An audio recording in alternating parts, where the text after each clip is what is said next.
ನಮಸ್ಕಾರ. ವಾರ್ತೆಗಳಿಗೆ ಸ್ವಾಗತ. ಮುಖ್ಯಾಂಶಗಳು. ಯೋಗ, ಆಯುರ್ವೇದ, ಆಧ್ಯಾತ್ಮ ಕುರಿತು ಜನವರಿ 6ರಂದು ಯಲಹಂಕದಲ್ಲಿ ಸಮಾವೇಶವನ್ನು ಹಮ್ಮಿಕೊಳ್ಳಲಾಗಿದ್ದು, ಅದಕ್ಕೆ ಪೂರ್ವಭಾವಿಯಾಗಿ ಭಾನುವಾರ ಕಾಲ್ನಡಿಗೆ ಜಾಥಾವನ್ನು ನಡೆಸಲಾಯಿತು. ಯಲಹಂಕದಲ್ಲಿ ನಡೆದ ಜಾಥಾಕ್ಕೆ ಶಾಸಕ ಎಸ್ಆರ್ ವಿಶ್ವನಾಥ್, ಪಾಲಿಕೆ ಸದಸ್ಯ ಮುನಿರಾಜು ಚಾಲನೆ ನೀಡಿದರು. ಸಿನಿಮಾ ನಟಿ ಪಾರ್ವತಿ ನಾಯರ್ ಪಾಲ್ಗೊಂಡಿದ್ದರು. ವಿವಿಧ ಶಾಲೆಗಳ ವಿದ್ಯಾರ್ಥಿಗಳು, ಸಾರ್ವಜನಿಕರು, ಯೋಗ ಪಟುಗಳು, ಯೋಗ ಗುರುಗಳು, ಆಧ್ಯಾತ್ಮಿಕವಾದಿಗಳು ಭಾಗವಹಿಸಿದ್ದರು. ಯಲಹಂಕ ಶಾಸಕ ವಿಶ್ವನಾಥ್ ಮಾತನಾಡಿ, ವಿವೇಕಾನಂದರ ಜನ್ಮದಿನದ ಅಂಗವಾಗಿ ಜನರಲ್ಲಿ ಯೋಗ, ಆಯುರ್ವೇದದ ಬಗೆಗೆ ಅರಿವು ಮೂಡಿಸಲು ಪಾದಯಾತ್ರೆ ಹಮ್ಮಿಕೊಳ್ಳಲಾಯಿತು.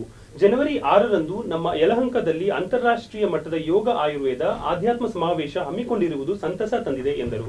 ಇವತ್ತು ಸ್ವಾಮಿ ವಿವೇಕಾನಂದರ 150ನೇ ಜನ್ಮ ದಿನಾಚರಣೆಯ ಅಂಗವಾಗಿ ಜೊತೆಯಲ್ಲಿ ಇವತ್ತು ಅಂತಾರಾಷ್ಟ್ರೀಯ ಯೋಗ ಮತ್ತು ಆಯುರ್ವೇದದ ಒಂದು ಸಮಾವೇಶವನ್ನು ನಮ್ಮ ಯಲಹಂಕದಲ್ಲಿ ಆಯೋಜಿಸಿರೋದಕ್ಕೋಸ್ಕರ ಈ ಜನಜಾಗೃತಿಯನ್ನು ಮಾಡೋದಕ್ಕೆ ಇವತ್ತು ನಾವು ಆ ಜನಗಳನ್ನು ಜಾಗೃತಿ ಮಾಡೋದಕ್ಕೆ ಪಾದಯಾತ್ರೆಯನ್ನು ಇವತ್ತು ಯಲಹಂಕದಿಂದ ನಾವು ಹಮ್ಮಿಕೊಂಡಿದ್ದೀವಿ. ವಿಶೇಷವಾಗಿ ದೇವರಾಜರವರು ಈ ಒಂದು ಬಗ್ಗೆ ವಿಶೇಷವಾದಂಥ ಕಾಳಜಿಯನ್ನು ವಹಿಸಿ ಇವತ್ತು ನಮ್ಮ ಯಲಹಂಕದ ಅನೇಕ ಸಂಘ ಸಂಸ್ಥೆಗಳು ಕೂಡ ಇವತ್ತು ಭಾಗವಹಿಸ್ತಕ್ಕಂಥ ಒಂದು ಅವಕಾಶವನ್ನು ಕಲ್ಪಿಸ್ಕೊಟ್ಟಿದ್ದಾರೆ.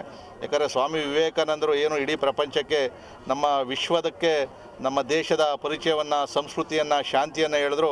ಅವರ ಒಂದು ನೆನಪಿನಲ್ಲಿ ಇವತ್ತು ಈ ಆಯುರ್ವೇದ ಮತ್ತು ಯೋಗದ ಒಂದು ಅಂತಾರಾಷ್ಟ್ರೀಯ ಮಟ್ಟದ ಒಂದು ಕಾರ್ಯಕ್ರಮ ಜನವರಿ 6ನೇ ತಾರೀಕು ನಡೀತದೆ.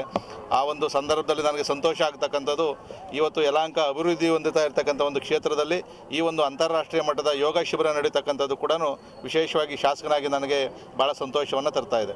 ಐಸಿವೈಎಎಸ್ ಸಂಘಟನಾ ಕಾರ್ಯದರ್ಶಿ ದೇವರಾಜ್ ಮಾತನಾಡಿ, ಯುವ ಜನತೆಗೆ ಯೋಗ ಹಾಗೂ ಆಯುರ್ವೇದದ ಅರಿವು ಮೂಡಿಸುವ ಅಗತ್ಯವಿದೆ. ಅವರಲ್ಲಿ ಜಾಗೃತಿ ಮೂಡಿಸಲು ಪಾದಯಾತ್ರೆ ನಡೆಸಲಾಗಿದೆ. ಜನವರಿ 6ರಂದು ಸಮಾವೇಶ ಹಮ್ಮಿಕೊಂಡು ಸಾರ್ವಜನಿಕರಲ್ಲಿ ಆಧ್ಯಾತ್ಮದ ಮಹತ್ವ, ಆಯುರ್ವೇದ, ಯೋಗದ ಅರಿವು ಮೂಡಿಸಲಾಗುವುದು ಎಂದು ಹೇಳಿದರು. ಹೀಗೆ ಎಲ್ಲೋ ಒಂದು ಕಡೆ ಪ್ರಾರಂಭ ಆಗಬೇಕಾಗಿರುವಂತಹ ಒಂದು ವಿಚಾರವನ್ನ ನಾವು ಯಲಹಂಕದಿಂದ ನಿಮ್ಮೆಲ್ಲರ ಸಹಕಾರದಿಂದ ಪ್ರಾರಂಭ ಮಾಡ್ತಾ ಇದ್ದೀವಿ.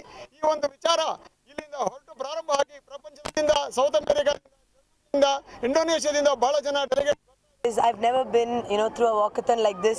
There are people of all age groups and different forms of life, and this walk itself makes me feel great. It's given me so much energy, and I'm sure this conveys a message because the way it's done, and all these small children walking so peacefully to convey the message, that itself shows like how interested the youth are also to convey this to the world. So I'm very glad to see such small children walking so peacefully and walking so well and guiding us and promoting it.